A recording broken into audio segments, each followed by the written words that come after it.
you so do it from a Buddhist perspective, or from a Hindu, or agnostic, or atheist, that we have that publicly to share with each other, that we recognize these deep needs, these psychic entanglements, these emotional breakdowns, these infrastructural deteriorations, that together we can create healing and solve problems, move towards restoration, regardless of what I am praying in private. It doesn't matter what I'm praying in private. Anyway, I just think there's just so much that we can do that to me is just obvious that we share in common with each other, that doesn't involve violence, that involves problem solving together with common interest in healing relationships, healing broken structures, and creating stability and sharing of resources. I mean, it's just, there's so much that we could do if we would just stop focusing on difference. So true. So some of you Christians out there might say, well, that doesn't make you very Christian, does it? How are you a Christian if you're so interested in dissolving differences? I'm not interested so much in dissolving differences as I am in respecting differences. I am on this particular journey right now where I am. I can't change where I am right now. Just like you, if you're a Buddhist and you're in that particular place in your life, you'd be untrue to yourself to all of a sudden say, oh, I got to get rid of this Buddhist orientation and I need to become a Christian immediately because I'm wrong and Christianity is right. How are you going to come to that position? You may, and a Christian may become Buddhist or something, people change. But for us not to respect each other based on the position that we find most, that we resonate most with, is just immoral, violent. Because when you accentuate differences, then you accentuate distance. And the more distant people become, the more unfamiliar they become, the more fearful they become, and then one side wants to eradicate the other, or look to mutual annihilation. So I know some of you look at this, I know some of you Christians, I'm hearing you. Some of you Christians would say, well, you're just advocating for a new world order where, all is one, we're all one big happy family, we share resources, this is sort of a socialist, utopia, socialistic one world order. Well, kind of. That's kind of what I'm saying. In as far as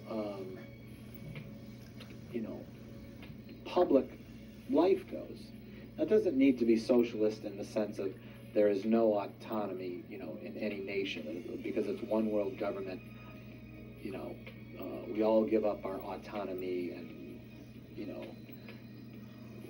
because to me that's just a little too frightening, isn't it? Just like that's a little bit more than Alexander Hamilton had in mind when he was looking at, creating more stability by having a centralized government. You don't want a world, centralized world government. That's too much power. But in the sense of, like for instance, America is known for being charitable and, providing support to people who are impoverished, whether it's in our own borders or outside of them.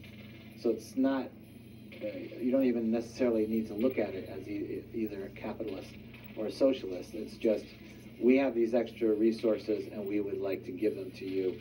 You look like you need them more than we do, and whatever that might be. You can't depend on that because, you have, 13 rich, extremely wealthy nations in the world, and only 5% of them are altruistic in their charitableness, then yeah, that's not necessarily going to work. But I just feel like the example that we set by doing the right thing and giving to others in need, just like in your own life, it has the power of creating movement and connectivity with others, and solutions follow because of that magnanimity, and therefore you have growth, and you have progression, and you have things that seem to be complex and out of reach are now within your reach to make a difference. I guess that's all I'm saying, is that what I privately believe shouldn't matter, even if I think that the best way to connect with God is through Jesus, because Jesus was sent by God to be the sacrificial lamb slain before the foundation of the world, that he is the direct connection with God that anybody could ever ask for.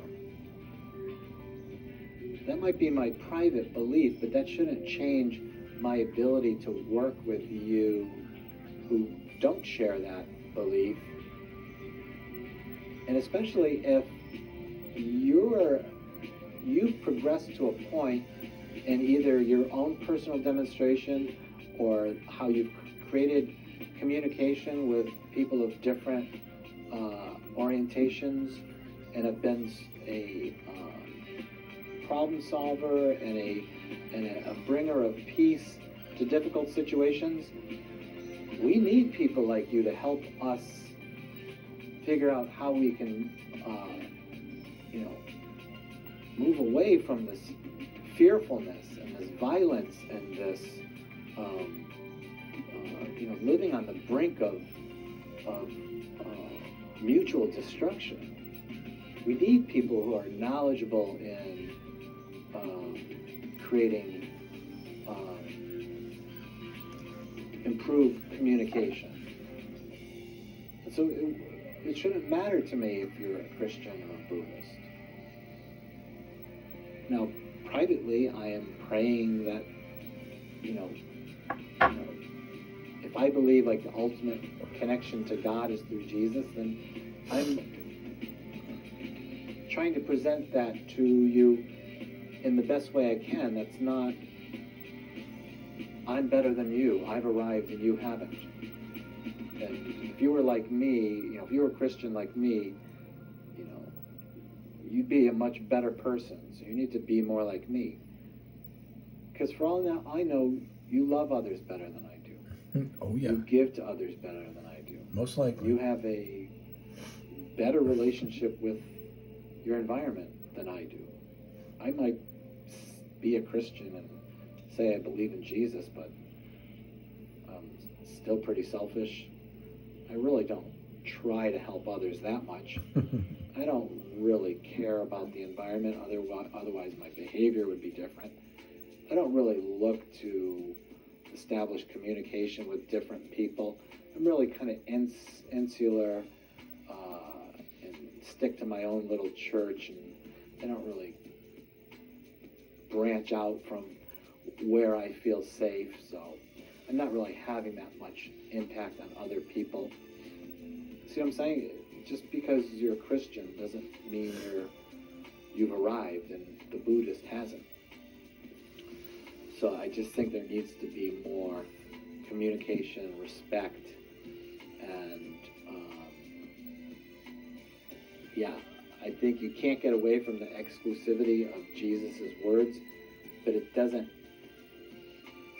therefore mean that there should be this alienation in public life from anyone who's non-Christian.